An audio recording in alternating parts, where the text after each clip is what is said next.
अक्सर हमारे मन में ये प्रश्न उठता है कि मृत्यु के 24 घंटे बाद आत्मा अपने घर क्यों लौटती है। आज हम इस रहस्य को एक विशेष कथा के माध्यम से समझाने का प्रयास करेंगे। इस कथा को सुनने के बाद आपके मन में उठ रहे सभी प्रश्नों के उत्तर स्पष्ट हो जाएंगे। नमस्कार प्रिय दर्शकों, जय श्री राम। आप सभी का विद्या ज्ञान सागर में हार्दिक स्वागत है। हम आपके लिए लाते हैं सनातन धर्म की अद्भुत और प्रेरणादायक कथाएं जो आपके हृदय को सुख व शांति प्रदान करेंगी। कथा आरंभ करने से पहले एक विनम्र निवेदन है। शास्त्रों में कहा गया है कि अधूरी छोड़ी गई कथा दुख और पाप का कारण बनती है, इसलिए इसे अंत तक अवश्य सुने। यदि आप अपनी मां से सच्चा प्रेम करते हैं तो इस वीडियो को लाइक करें और हमारे चैनल को सब्सक्राइब करें और कमेंट में मां लिखकर अपना समर्थन दें। तो आइए बिना विलंब के आरंभ करते हैं आज की प्रेरणादायक कथा। ब्रह्मा के पुत्र देवर्षि नारद जी अपने वीणा के मधुर स्वरों के साथ आकाश में विचरण कर रहे थे। उनके मुख पर अद्भुत तेज था और उनके मन में पूर्ण शांति। देवताओं और ऋषियों के प्रिय नारद जी को संपूर्ण लोकों की यात्रा का वरदान प्राप्त था। वो कभी स्वर्गलोक, कभी पाताललोक तो कभी मृत्युलोक में विचरण करते रहते थे। उनके मन में सदैव यही जिज्ञासा रहती थी कि ब्रह्मांड के रहस्यों को जाने और उसे लोक कल्याण के लिए उपयोग करें। एक दिन नारद जी आकाशमार्ग से गुजर रहे थे, तभी उनकी दृष्टि पृथ्वी लोक पर पड़ी। वहां का दृश्य अत्यंत कारुणिक था। एक व्यक्ति का मृत शरीर भूमि पर पड़ा था। उसके परिजन उसके चारों ओर विलाप कर रहे थे। स्त्रियों का क्रंदन हृदय को चीर देने वाला था। पुरुष अपने सिर को धुन रहे थे और वृद्धजन शोक में डूबे हुए थे। मृत शरीर के पास बैठे एक वृद्ध व्यक्ति अपने सिर पर राख डालते हुए रो रहे थे। हे भगवान, इसे पुनः जीवित कर दो। हम इसके बिना कैसे रहेंगे? इसका तो विवाह भी नहीं हुआ था। इसके तो अभी संतान का मुख देखना शेष था। हे प्रभु, इसे वापस लौटा दो। एक युवा स्त्री मृत देह के चरणों से लिपटकर रो रही थी। हे स्वामी, मुझे अकेला छोड़कर कहां जा रहे हो? मैं आपके बिना कैसे जीवित रहूंगी? क्या मेरा प्रेम इतना तुच्छ था कि आप मुझे छोड़कर चले गए? ये दृश्य देखकर नारद जी का मन अत्यंत विचलित हो उठा। उनके नेत्रों में अश्रु छलक उठे। मृत्यु के इस करुण दृश्य ने उनके हृदय को झकझोर दिया। उन्होंने सोचा, मृत्यु तो अवश्यंभावी है। जिसे जन्म मिला है उसे मृत्यु का भी वरण करना होगा। परंतु जब आत्मा शरीर को त्याग देती है तो फिर क्यों उसके परिजन मृत्यु के 24 घंटे बाद उसकी आत्मा के घर लौटने की बात करते हैं? ये रहस्य क्या है? इस प्रश्न ने नारद जी के मन को उद्वेलित कर दिया। उन्होंने निश्चय किया कि इस रहस्य को जानने के लिए वो स्वयं यमराज के पास जाएंगे। अपने संकल्प को दृढ़ करते हुए उन्होंने आकाश मार्ग से यमलोक की यात्रा प्रारंभ की। वीणा के मधुर स्वरों के साथ नारद जी यमलोक के द्वार पर पहुंचे। द्वारपालों ने नारद जी को देखते ही हाथ जोड़कर प्रणाम किया और यमराज को उनके आगमन की सूचना दी। यमराज ने नारद जी का स्वागत करते हुए कहा, हे देवर्षि, आपका यमपुरी में स्वागत है। अवश्य ही आप कोई शुभ समाचार लेकर आए होंगे। कहिए, किस प्रयोजन से यमलोक पधारे हैं? नारद जी ने यमराज को प्रणाम किया और बोले, हे कालदेव, हे मृत्युंजय, मैं कोई समाचार लेकर नहीं आया हूं, बल्कि एक जिज्ञासा लेकर आया हूं। पृथ्वी लोक पर मैंने एक दृश्य देखा जिसमें एक परिवार अपने मृत परिजन के लौटने की प्रतीक्षा कर रहा था। वे कह रहे थे कि उसकी आत्मा 24 घंटे बाद घर लौटेगी। मैं जानना चाहता हूं कि मृत्यु के 24 घंटे बाद आत्मा अपने घर क्यों लौटती है। इस रहस्य को जानकर मेरी जिज्ञासा शांत होगी। यमराज ने नारद जी की बात सुनकर गंभीर स्वर में कहा, हे देवर्षि, ये प्रश्न अत्यंत गूढ़ है। इसका उत्तर जानने के लिए आपको आत्मा और मृत्यु के रहस्यों को गहराई से समझना होगा। यह रहस्य सृष्टि के आरंभ से जुड़ा है। इसका संबंध आत्मा की यात्रा, उसके कर्मों और मृत्यु के पश्चात उसकी स्थिति से है। यमराज ने एक क्षण के लिए नेत्र बंद किए और फिर बोले, जब किसी जीव का देहांत होता है तब उसकी आत्मा सबसे पहले अपने कर्मों के अनुसार यमलोक की यात्रा करती है। परंतु मृत्यु के बाद आत्मा के मन और चित्त में जो संस्कार होते हैं वे उसे उसके भौतिक जीवन की ओर खींचते हैं। आत्मा की चेतना भौतिक जीवन के मोह में फंसी होती है। वो अपने परिजनों के प्रति आकर्षण, उनके प्रेम और उनके अधूरे संबंधों के कारण मृत्यु के 24 घंटे के भीतर पुनः अपने घर लौटती है। नारद जी ने आश्चर्य से पूछा, हे धर्मराज, आत्मा का मोह तो मृत्यु के साथ समाप्त हो जाना चाहिए, फिर ये मोह क्यों बना रहता है? यमराज ने उत्तर दिया, जीवन और मृत्यु के बीच एक सूक्ष्म बंधन होता है। जब आत्मा शरीर त्यागती है तब वो अपने भौतिक कर्मों और प्रेम के बंधन से तुरंत मुक्त नहीं हो पाती। मृत्यु के बाद आत्मा को अपने द्वारा किए गए कर्मों का संज्ञान मिलता है। वो देखती है कि उसने जीवन में किसके प्रति प्रेम किया, किसके प्रति द्वेष रखा और किसके साथ अन्याय किया। इन्हीं बंधनों के कारण आत्मा को अपने परिजनों की चिंता रहती है। यही कारण है कि मृत्यु के बाद आत्मा को 24 घंटे तक ये अधिकार दिया जाता है कि वो अपने घर लौटकर अपने परिजनों को देख सके। नारद जी ने कहा, तो क्या आत्मा के लौटने का उद्देश्य परिजनों के प्रति प्रेम ही होता है? यमराज मुस्कुराए और बोले, नहीं, केवल प्रेम नहीं। आत्मा को यह अवसर इसलिए भी दिया जाता है कि यदि उसने जीवन में कोई बड़ी गलती की हो या कोई अपूर्ण कार्य शेष हो तो वो संकेतों के माध्यम से अपने परिजनों को ये बता सके। कई बार मृत्यु के बाद परिजनों को स्वप्न में आत्मा के दर्शन होते हैं। वे आत्मा के माध्यम से संकेत पाते हैं कि उन्हें कौन से कार्य पूरे करने हैं। ये भी आत्मा के पुनरागमन का एक कारण है। नारद जी के मन में यमराज के उत्तर सुनकर नई जिज्ञासा उत्पन्न हुई। उन्होंने कहा, हे कालदेव, यदि आत्मा को अपने घर लौटने का अवसर मिलता है तो क्या वह अपने परिजनों से संपर्क भी कर सकती है? यमराज ने गंभीर स्वर में कहा, इसका उत्तर आपको मैं अगले संवाद में दूंगा। ये रहस्य और भी गूढ़ है। आत्मा का परिजनों से संपर्क कैसे होता है, ये जानने के लिए आपको आत्मा और मृत्यु के और भी गहरे स्तरों को समझना होगा। नारद जी ने यमराज के मुख की ओर देखा। उनके मन में अब एक नई जिज्ञासा जन्म ले चुकी थी। मृत्यु के पश्चात आत्मा किस प्रकार परिजनों से संपर्क करती है? क्या आत्मा अपने संदेश परिजनों तक पहुंचा सकती है या ये केवल माया का भ्रम होता है? यमराज के गंभीर वचनों ने नारद जी के मन में नई जिज्ञासाओं का द्वार खोल दिया था। मृत्यु के पश्चात आत्मा अपने परिजनों से संपर्क कर सकती है, ये विचार उनके लिए अचंभित करने वाला था। वो जानते थे कि मृत्यु के बाद आत्मा यमलोक की यात्रा पर जाती है। फिर यदि आत्मा परिजनों से संपर्क करती है तो इसका रहस्य क्या हो सकता है? ये जानने के लिए उन्होंने यमराज से आगे प्रश्न किया, हे कालदेव, यदि आत्मा को मृत्यु के बाद अपने घर लौटने की अनुमति मिलती है तो क्या वह अपने परिजनों से संवाद कर सकती है? क्या आत्मा अपने प्रियजनों को कोई संदेश दे सकती है? यमराज ने गंभीर स्वर में कहा, हे मुनिश्रेष्ठ, आत्मा का अपने परिजनों से संपर्क करना एक गूढ़ रहस्य है। ये केवल प्रेम के बंधन से ही संभव नहीं होता। आत्मा और परिजनों के बीच का संपर्क उनके पूर्व जन्म के संबंधों और कर्मों पर आधारित होता है।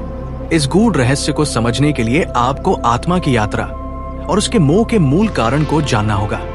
मैं आपको आत्मा की यात्रा का रहस्य विस्तार से समझाता हूं।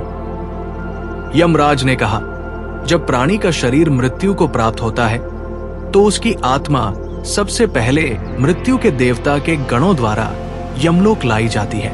वहां आत्मा के कर्मों का लेखा जोखा किया जाता है। शुभ कर्मों के आधार पर आत्मा को स्वर्ग या मोक्ष की प्राप्ति होती है और अशुभ कर्मों के कारण उसे नरक के कष्टों का सामना करना पड़ता है।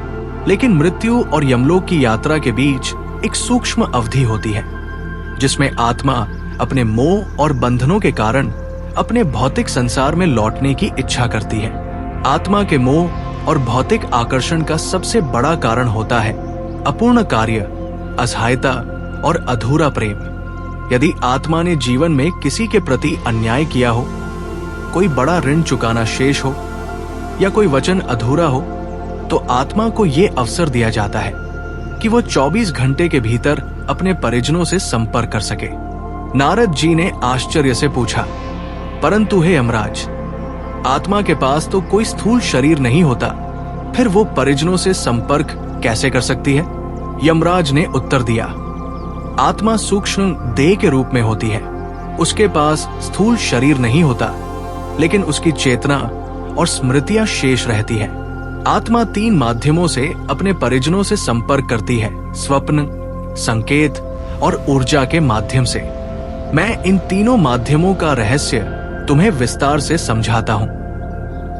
जब आत्मा अपने परिजनों से संपर्क करना चाहती है तो वो स्वप्न के माध्यम से संदेश भेजती है। प्राणी जब निद्रा में होता है तब उसका मन सूक्ष्म अवस्था में होता है। इस अवस्था में आत्मा की चेतना परिजनों की चेतना से जुड़ जाती है। यदि आत्मा किसी अपूर्ण वचन या अपराध को पूरा करवाना चाहती है तो वो स्वप्न के माध्यम से परिजनों को संकेत देती है। ऐसे स्वप्न कभी कभी बहुत स्पष्ट होते हैं। परिजन देखते हैं कि मृत आत्मा उनसे कुछ मांग रही है, किसी कार्य को पूरा करने के लिए प्रार्थना कर रही है। ये आत्मा की संकल्प शक्ति होती है जो स्वप्न के माध्यम से परिजनों तक पहुंचती है। नारद जी ने पूछा, परंतु यदि स्वप्न में आत्मा को देखना संभव नहीं हो तो क्या आत्मा किसी अन्य माध्यम से संपर्क करती है? यमराज ने कहा, हाँ, स्वप्न के अतिरिक्त आत्मा संकेतों के माध्यम से भी संपर्क करती है। कई बार जब आत्मा परिजनों को कुछ बताना चाहती है तो वो प्रकृति के माध्यम से संकेत भेजती है। जैसे अचानक घर में दीपक का बुझ जाना, कोई पक्षी विशेष रूप से घर की छत पर आकर बैठना या घर के किसी कोने से हल्की सुगंध का आना, ये सब आत्मा के संकेत होते हैं। आत्मा की चेतना परिजनों की चेतना से जुड़ने का प्रयास करती है और इस प्रक्रिया में प्राकृतिक संकेत प्रकट होते हैं। यदि आत्मा के पास कोई अपूर्ण कार्य शेष होता है तो वो इन संकेतों के माध्यम से अपने परिजनों को सतर्क करती है।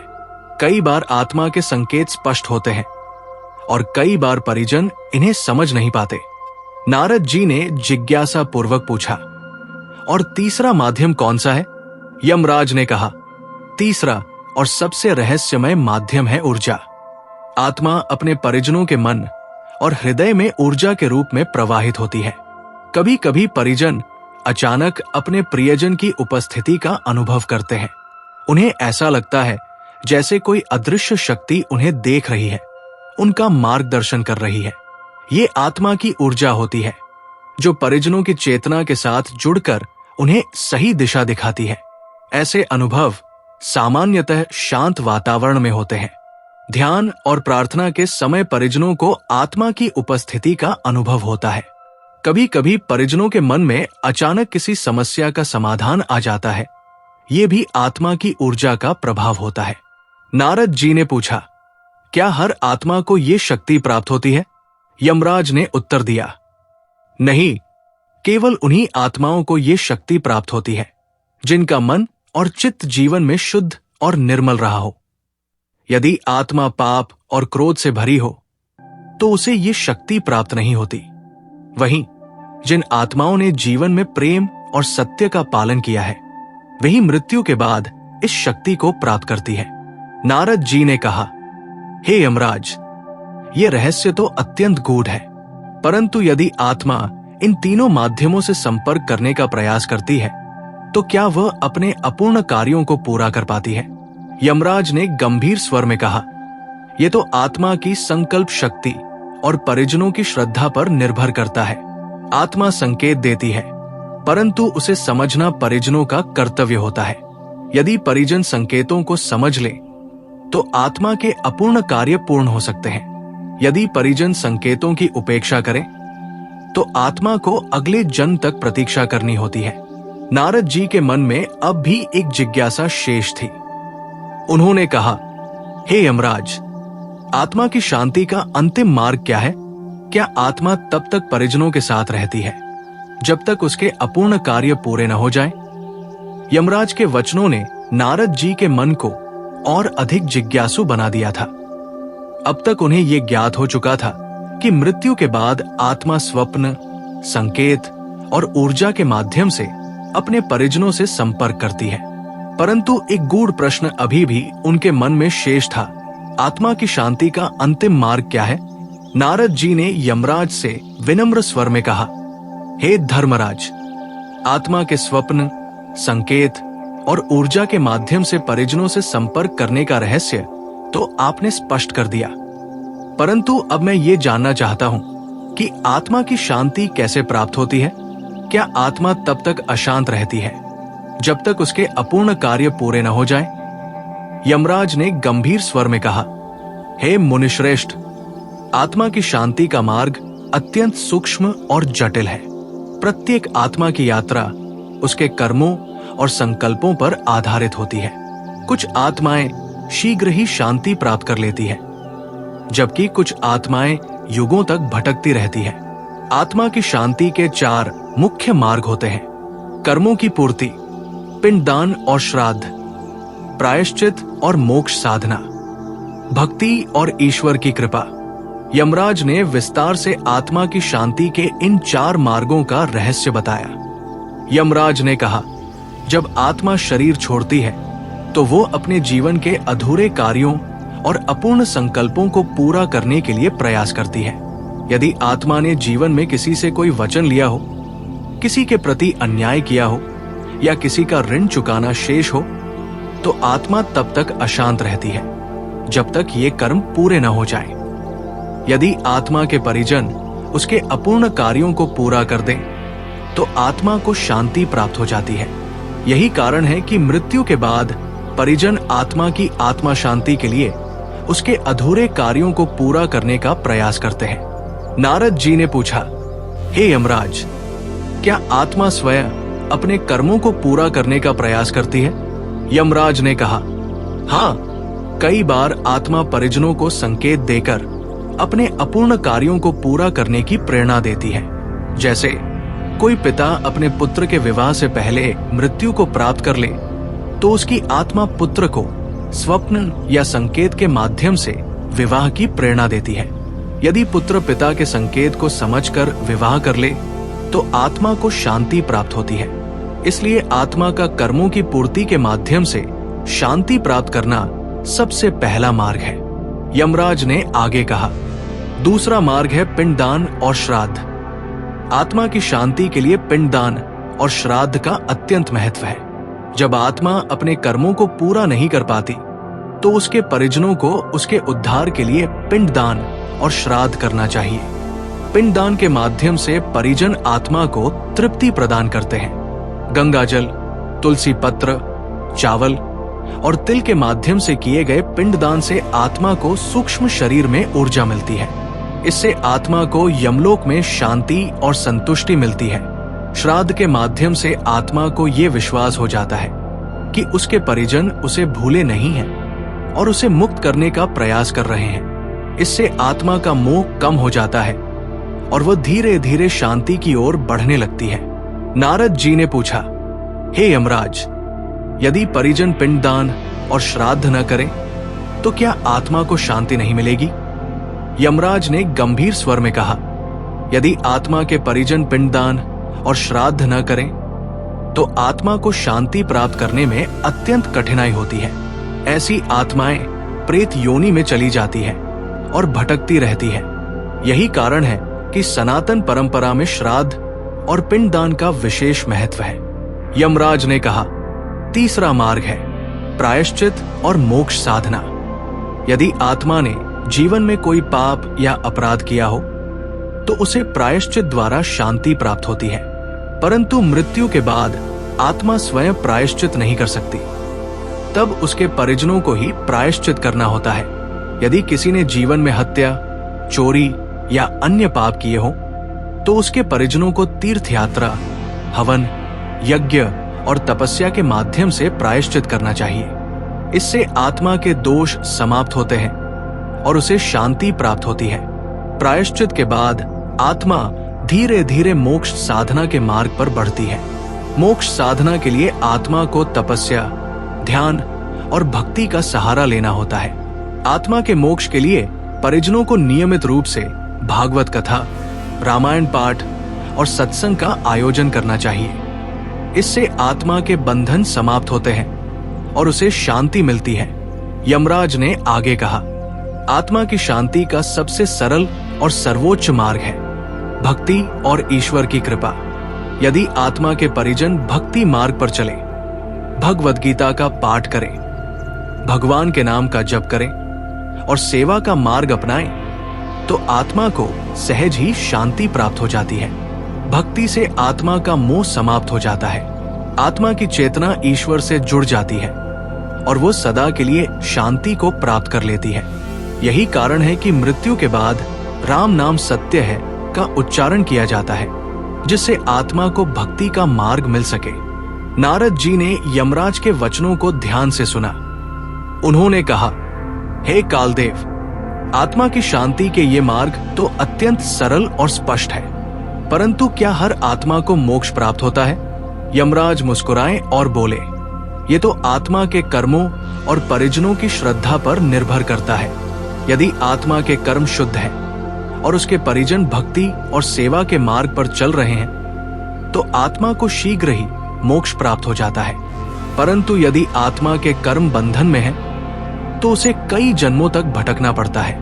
नारद जी के मन में अब भी एक अंतिम प्रश्न शेष था। उन्होंने कहा, हे यमराज, यदि आत्मा को मोक्ष न मिले तो क्या आत्मा भटकती रहती है? यमराज ने गंभीर स्वर में कहा, इस प्रश्न का उत्तर मैं तुम्हें अगले संवाद में दूंगा। भटकती आत्माओं का रहस्य अत्यंत गूढ़ है। यमराज के वचनों ने नारद जी के मन को और अधिक जिज्ञासु बना दिया था। आत्मा की शांति के मार्गों के बारे में जानने के बाद भी नारद जी के हृदय में एक प्रश्न अभी शेष था। यदि आत्मा को मोक्ष न मिले तो क्या वो अनंत काल तक भटकती रहती है? नारद जी ने गंभीर स्वर में कहा, हे धर्मराज, आपने आत्मा के शांति प्राप्ति के मार्गों के बारे में तो स्पष्ट कर दिया, परंतु यदि आत्मा को मोक्ष न मिले तो उसका क्या होता है? क्या वह अनंत काल तक भटकती रहती है? यमराज ने गंभीर स्वर में कहा, हे मुनिश्रेष्ठ, ये प्रश्न अत्यंत गूढ़ और रहस्यमय है। इसका उत्तर जानने के लिए तुम्हें आत्मा के बंधन और उसके कारणों को समझना होगा। नारद जी ने उत्सुकता से पूछा, हे कालदेव, कृपया विस्तार से समझाइए। आत्मा के भटकने के 3 प्रमुख कारण। 1. अपूर्ण कर्म। जब आत्मा अपने जीवन के महत्वपूर्ण कार्यों को अधूरा छोड़ देती है तो वो शांत नहीं हो पाती। जैसे किसी ने अपने परिवार की देखभाल का वचन दिया हो और उसे पूरा किए बिना मृत्यु को प्राप्त हो गया हो, तो उसकी आत्मा भटकती रहती है। अपूर्ण कर्म आत्मा को बांध कर रखते हैं। आत्मा तब तक भटकती रहती है जब तक उसके परिजन या कोई शुभ चिंतक उसके अधूरे कार्यों को पूरा न कर दे। उदाहरण के लिए, एक राजा जिसने अपने राज्य की रक्षा का संकल्प लिया था परंतु युद्ध में मारा गया, तो उसकी आत्मा तब तक भटकेगी जब तक कोई योग्य उत्तराधिकारी राज्य की रक्षा न कर ले। 2. मोह और ममता। दूसरा कारण है मोह और ममता। आत्मा जब अपने परिवार, धन, वैभव और सांसारिक सुखों के प्रति अत्यधिक आसक्त हो जाती है, तो मृत्यु के बाद भी वो इनसे मुक्त नहीं हो पाती। ऐसी आत्मा बार बार अपने प्रियजनों के पास लौटती है, स्वप्न में आकर संकेत देती है, कभी कभी किसी रूप में प्रत्यक्ष दर्शन भी देती है। एक माता जो अपने पुत्र के प्रति अत्यधिक मोह रखती है, वो मृत्यु के बाद भी पुत्र को छोड़ नहीं पाती।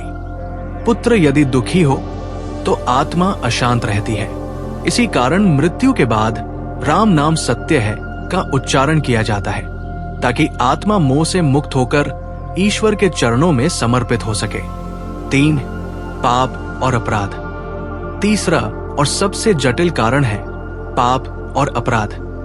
आत्मा यदि जीवन में पाप करती है, किसी को दुख देती है, हत्या या अन्य अपराध करती है, तो उसकी आत्मा को प्रेत योनि में जाना पड़ता है। ऐसी आत्मा को अत्यंत कष्ट भोगना पड़ता है। पाप से बंधी आत्मा यमलोक में प्रवेश नहीं कर पाती। उसे प्रेत योनि या पिशाच योनि में भेज दिया जाता है। तब तक वो आत्मा भटकती रहती है जब तक उसके पापों का प्रायश्चित न हो जाए। ऐसी आत्मा के उद्धार के लिए परिवार को हवन, यज्ञ और प्रायश्चित करना पड़ता है।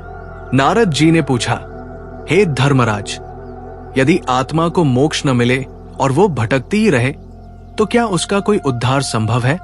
यमराज ने उत्तर दिया, हाँ मुनिश्रेष्ठ, भटकती आत्मा का उद्धार 4 प्रमुख उपायों से किया जा सकता है। गंगा स्नान और हवन। यदि भटकती आत्मा के परिजन गंगा स्नान करें, उसके नाम पर हवन करें, तो आत्मा को शांति मिलती है। पिंडदान और तर्पण गया, प्रयाग या हरिद्वार में पिंडदान करने से आत्मा के बंधन समाप्त हो जाते हैं। प्रायश्चित और सेवा। यदि आत्मा ने पाप किए हों तो उसके परिजन गरीबों और संतों की सेवा करें, भिक्षा दें और प्रायश्चित करें। राम नाम और भागवत कथा। यदि आत्मा के नाम पर रामायण, भागवत कथा या अन्य धार्मिक आयोजन किया जाए तो आत्मा को मोक्ष प्राप्त हो सकता है। यमराज ने आगे कहा, परंतु मुनिश्रेष्ठ, आत्मा के मोक्ष का सर्वोच्च मार्ग है भक्ति और भगवान की शरण।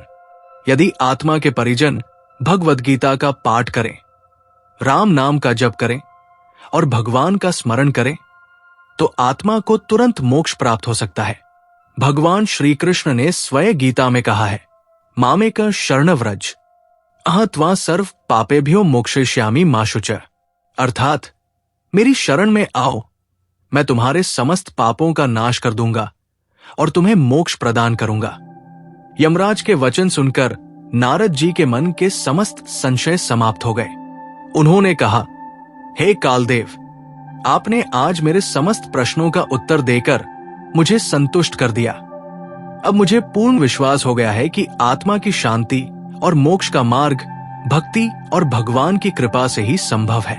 यमराज ने कहा, हे नारद, अब तुम इस ज्ञान को पृथ्वी पर जाकर मनुष्यों को दो। उन्हें बताओ कि मृत्यु के बाद आत्मा का भटकना तभी समाप्त होगा जब वे अपने कर्मों को शुद्ध रखें, मोह से मुक्त रहें और भगवान की शरण में जाएं। नारद जी ने यमराज को प्रणाम किया और आकाश मार्ग से पृथ्वी की ओर प्रस्थान किया। पृथ्वी लोक पर पहुंचकर उन्होंने मनुष्यों को आत्मा के मोक्ष का रहस्य बताया। मनुष्यों ने भक्ति, सेवा और पिंडदान के माध्यम से आत्माओं को शांति देने का प्रयास किया। तब से लेकर आज तक मृत्यु के बाद मोक्ष प्राप्ति के लिए गंगा स्नान, पिंडदान, श्राद्ध, हवन और राम नाम का उच्चारण करने की परंपरा चली आ रही है। आदरणीय श्रोताओं, अगर इस कथा ने आपको प्रेरित किया हो तो कृपया इसे लाइक और शेयर करना न भूलें। आपके विचार हमारे लिए अमूल्य हैं, इसलिए अपनी प्रतिक्रिया कमेंट बॉक्स में जरूर लिखें। जय श्री कृष्णा के माध्यम से अपने श्रद्धा भाव व्यक्त करें। आपका सहयोग और समर्थन हमें आगे बढ़ाता है। जय श्री राम।